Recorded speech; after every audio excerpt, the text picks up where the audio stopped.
Hello and welcome back to another edition of Sankofa Read Aloud. Today's story is titled, Bringing the Rain to Kapati Plain. Written by Verna Ardema, pictures by Beatrice Vidal. I hope that you enjoy this amazing story. This is the Great Kapiti Plain, all fresh and green from the African rains. A sea of grass for the ground birds to nest in, and patches of shade for wild creatures to rest in, with acacia trees for giraffes to browse on, and grass for the herdsmen to pasture their cows on.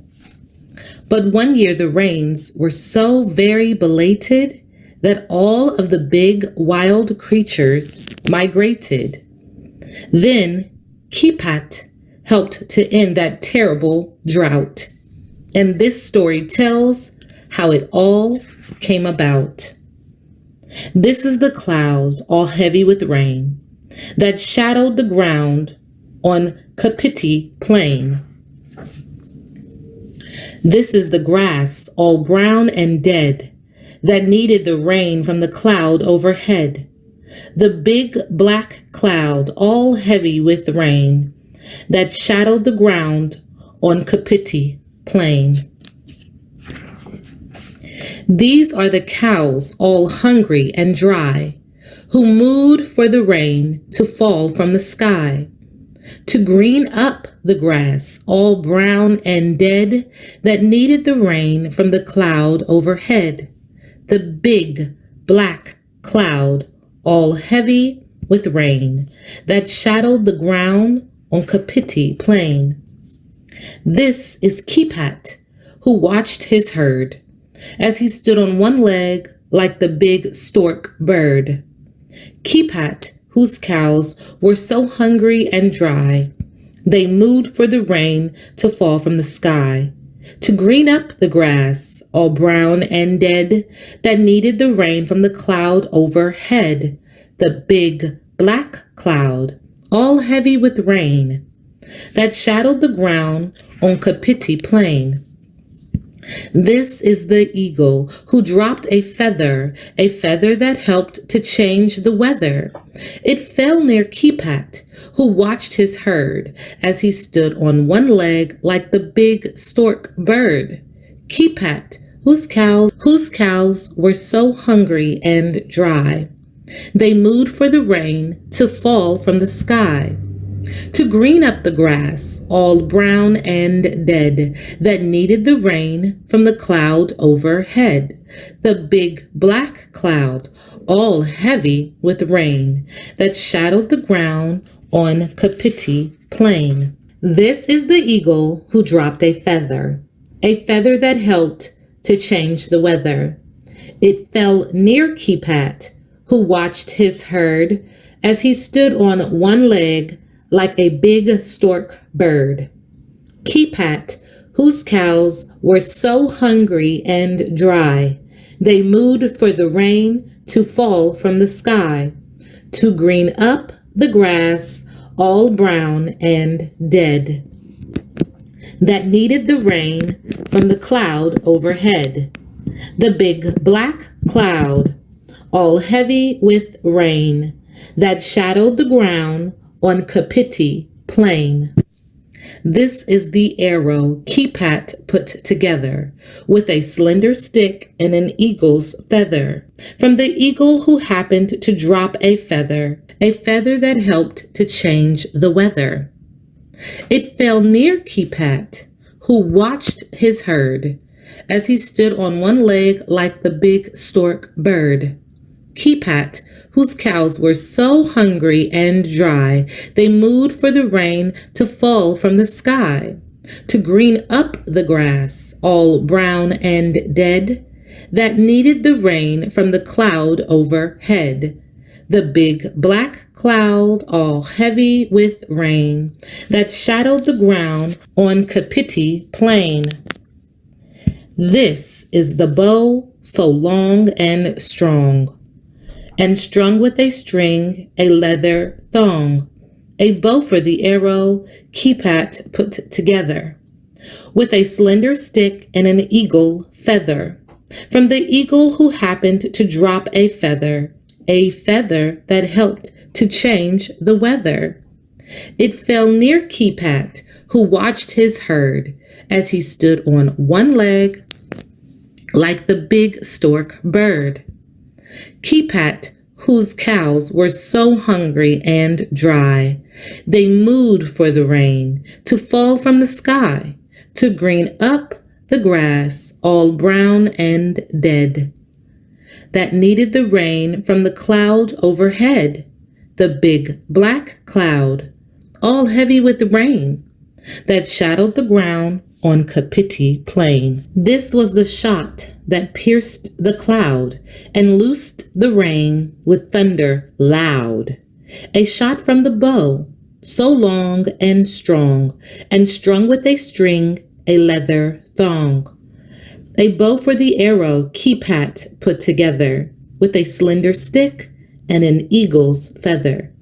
From the eagle who happened to drop a feather that helped to change the weather.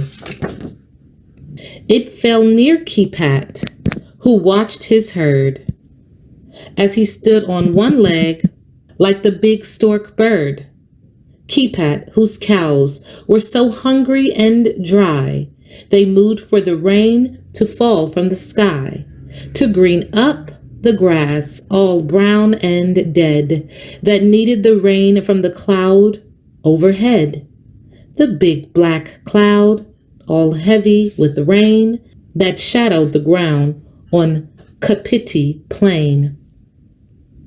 So the grass grew green, and the cattle fat, and Keepat got a wife, and a little Keepat, who tends the cows now, and shoots down the rain when the black clouds shadow Kapiti Plain. Yesterday and the day before that, I think, we were looking at a new story about the rain in Kapiti Plain. So what we've done is we've looked so far at ordering the story and putting the pictures in the right order. We've pulled out of there all of the nouns and the adjectives. So today what we're going to do is we're going to swap some of the nouns to make a different story. Now here in school, we use this slide on our flip chart to identify where the nouns were and to identify where the adjectives were. Are the nouns underlined in red or are they underlined in blue? That's right, they're underlined in red, aren't they? You can see all of the different nouns. And some of the children here in school were trying to come up with some better choices, some more adventurous and exciting word choices. Now what we're going to do today is we're going to have a go at writing our own version of this story. Now it's really, really important that we don't change too much, otherwise we're going to lose the structure and especially we're going to lose the rhyme. So let's have a quick look now. And work out what words mustn't we change. Let me underline those in orange to remind me we mustn't change those. This is the grass all dry and dead that needed rain from the cloud overhead. What word rhymes with overhead? Overhead and dead.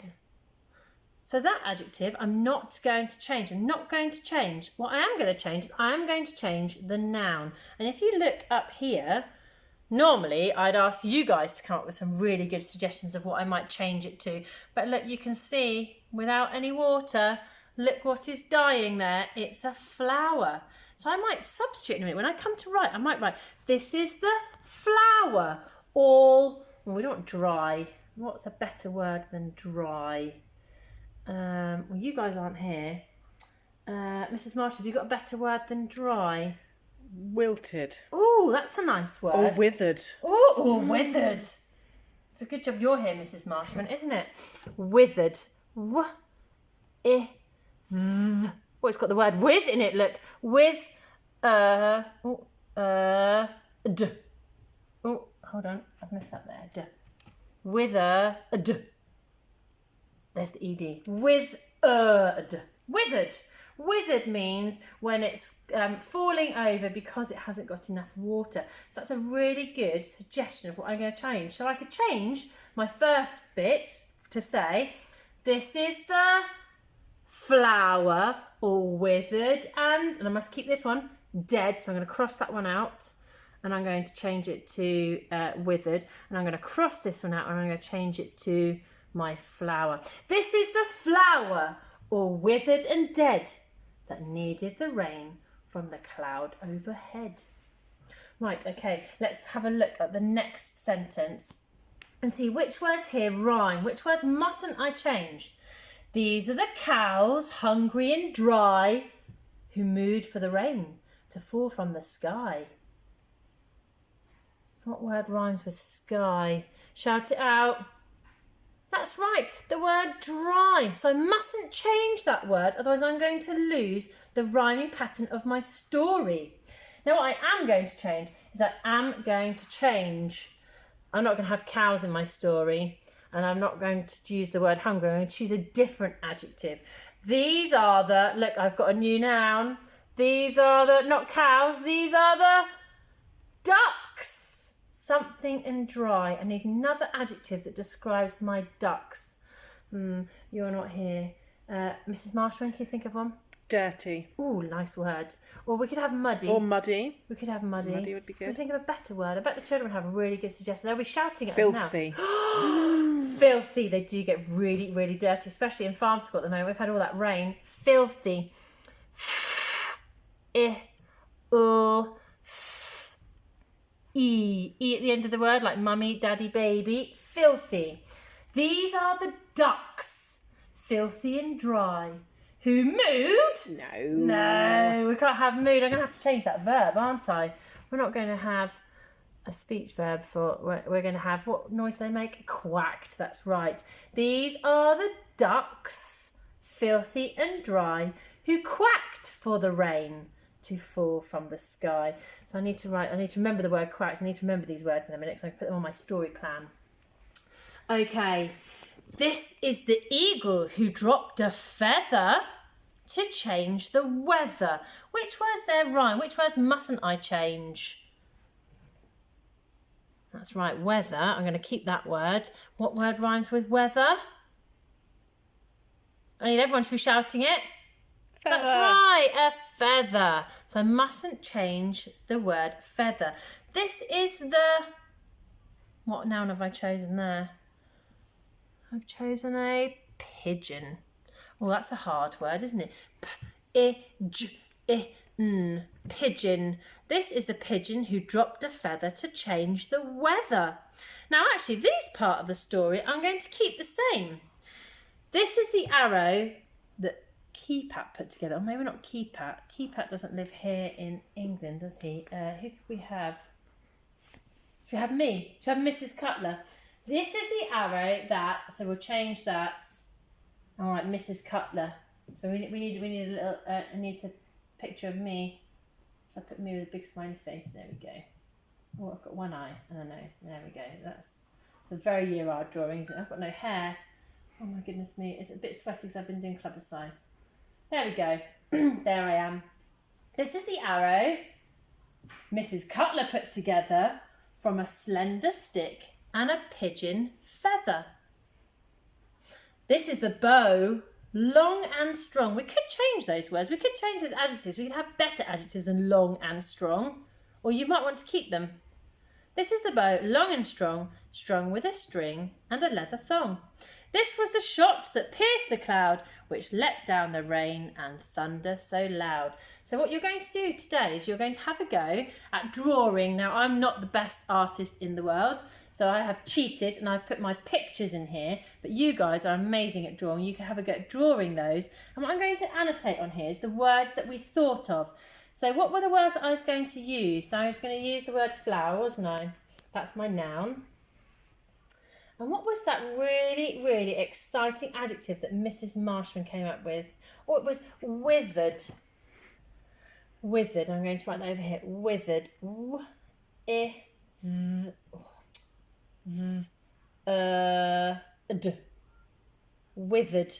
Or withered. And what was the word we had to keep?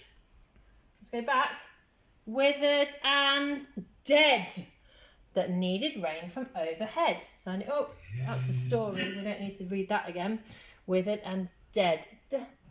And I could copy the correct spelling for that, dead. Then my next noun was the ducks. These are the ducks who were, what were the adjectives that we changed there? We didn't have hungry and dry, did we? We had, oh, that's right. We had the word filthy and dry. So we're going to put over here, filthy. Filthy. Now you might have space in your boxes. If I wrote it, I can't write that small on the whiteboard, but you might be able to draw your picture of your new noun and write your adjectives in there. Who were filthy and dry. And I also need to use the word, I need to use a verb, don't I? I need to use the word quacked. Well, that's a very bright colour. Try to use a different colour. Quacked. How do I change quack into quacked? That's right, add the suffix ed, quacked. Okay. And then what else have I changed? I've changed this noun. It wasn't an eagle, was it? It was a pigeon. Oh, help me sound out the word pigeon. That's a very hard word. Pigeon. This was the pigeon. And I don't think I had any adjectives in there, actually. I could probably add some adjectives in there. What adjectives might I use to describe my pigeon? Mrs. Martin came up with some exciting adjectives to come up with to describe the pigeon. What word do we need to keep in there, Mrs. Cutler? Oh, we don't. No, you're right. This is the pigeon who dropped a feather. So we could add an adjective in front of the word pigeon. We could say the naughty pigeon or the sneaky pigeon. Other way. I keep going to the story. The sneaky. I like that word. Sneaky. Let's have sneaky. This is the sneaky pigeon.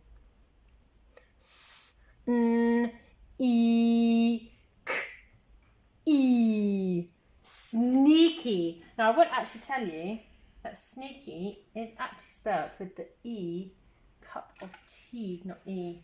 What can you see? Pigeon. Okay.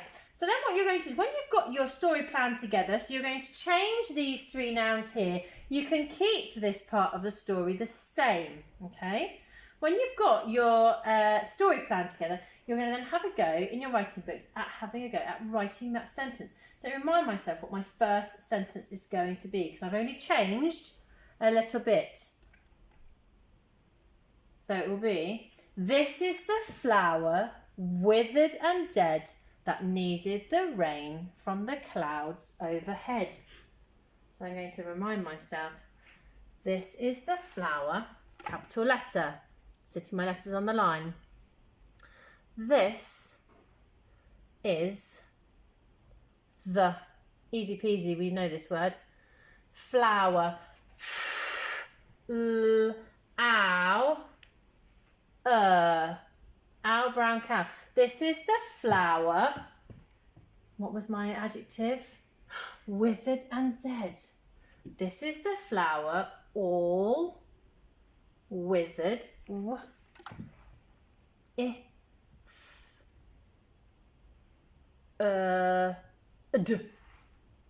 There's my suffix at ed. This is the flower, all withered and dead.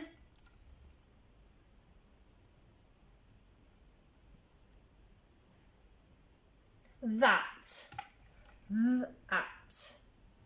needed changes into need changes into needed. That needed the rain. A snail in the rain. This is the flower, all withered and dead, that needed the rain from the, I'm going to choose another adjective to go in front of cloud. What was that cloud like? From the stormy cloud ahead? We said dark grey in class this morning, Mrs. From Cutler. the dark grey cloud overhead. From the dark, kickinker, grey, may I play? Okay. That's not the correct spelling, never mind. The dark grey, from the dark grey cloud. Ow, shout it out. From the dark grey cloud. Over. head rhymes with dead. Full stop. Okay, and then you're going to go back to your story plan. You're going to write the next sentence, but remember to use the same pattern that we've used from the story. Okay, we're looking forward to seeing your new stories.